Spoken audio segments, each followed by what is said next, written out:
Alright, so what's up mga man? Bale ngayon, magta-troubleshoot tayo nitong Mitsubishi Adventure na diesel dahil hard start siya tuwing umaga. So kahit magpalit daw silang baterya, ganun pa rin. Pero once na napastart na and uminit na yung makina, mabilis na siyang ma-start. So ang pinakauna nating i-check ay yung heater nung sasakyan dahil yun yung nagpapainit ng makina. So yan, kung mapapansin nyo sa dashboard, once na inon mo yung ignition ng sasakyan, iilaw dyan itong coil na icon. So yan yung heater ng ating sasakyan. Bale, may controller pala yan, so kusa rin niyang mamamatay. So ang next naman nating i-check ay yung linya ng heater papunta sa glow plug. So apat yung glow plug ng sasakyan natin na nagpapainit sa makina para mabilis ma-start. Pwedeng paano ako doon? Paki-off ako.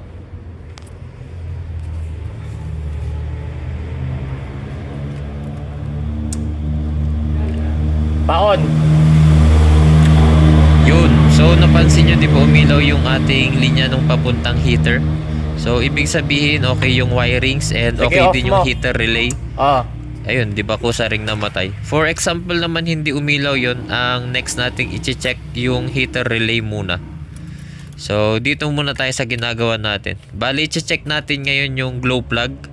So yun, tinanggal natin yung series ng ating mga glow plug, yung parang plate na yan. So sa pag-check naman ng glow plug, ilalagay nyo yung tester nyo sa positive. Tapos i-spark nyo dyan sa ulo nung heater, ay nung hindi, glow plug. pa-off lang. Yan. Mapapansin nyo yan, uusok or mag-i-spark. Yan, pansinin nyo. Yun, nakita nyo yun. So, ibig sabihin, pag umusok yun or nag-spark, hindi pa putok yung glow plug. So, pwede pa siya. Yan. So, dapat apat yan. O, ito, napansin nyo, di ba walang feedback, walang spark, or hindi siya umusok.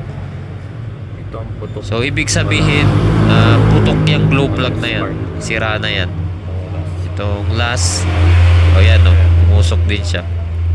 Yan. So, bali yung pangalawa. Yan. Yan ang putok na glow plug. So, yan ang papalitan natin ngayon. So, para matanggal natin tong glow plug, kailangan lang natin dyan ng deep socket na number 12. Yan. Para matanggal natin siya. So, habang tinatanggal natin and pinapalitan yung glow plug, ito pala yung heater relay na sinasabi ko. Yan.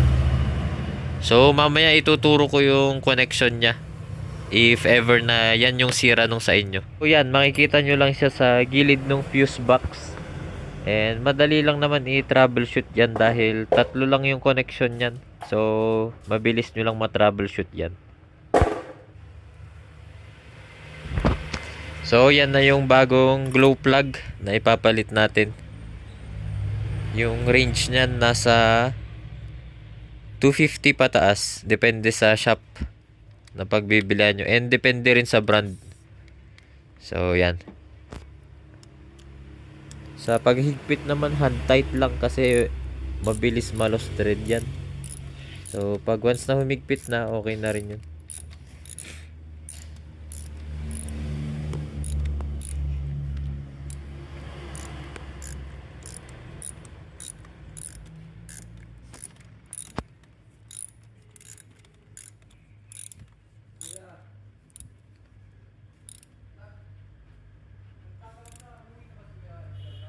Yan. So, once na nahigpitan na, kailangan din natin ibalik yung plating nung heater. Ayan, testing muna natin. Yan o, lakas o ng spark. Pansin nyo. Pag bago, malakas talaga yung spark. And mas mabilis siyang mag-init. So, yan, babalik natin tong plating ng heater, ay nung glow plug. Yan, yan yung series niya. Diyan dadaan yung kuryente. Kung mapapansin nyo, hindi siya wire kasi kapag wire yan, mabilis masunog. Yung. And higpitan lang natin. Number 10.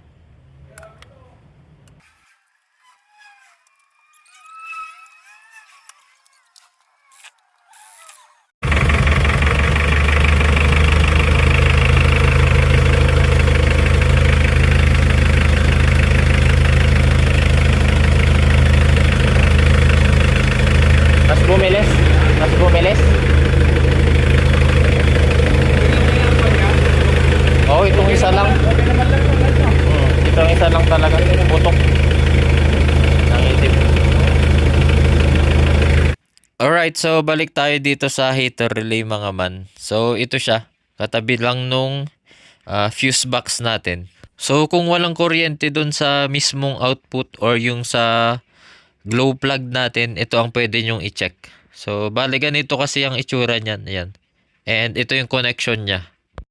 So kung makikita nyo yung nasa gitna nitong heater relay natin or yung lagayan ng socket, diyan manggagaling yung kuryente papunta sa ating controller.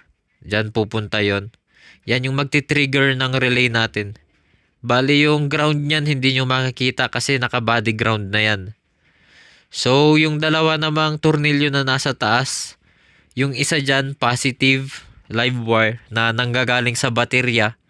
And yung isa, yun yung output or yung linya na papunta sa ating mga glow plug or yung sa plate, yung pinakita ko kanina.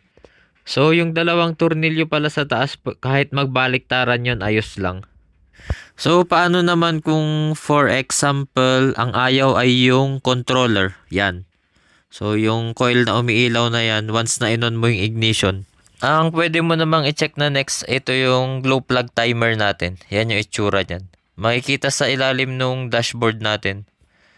So yan.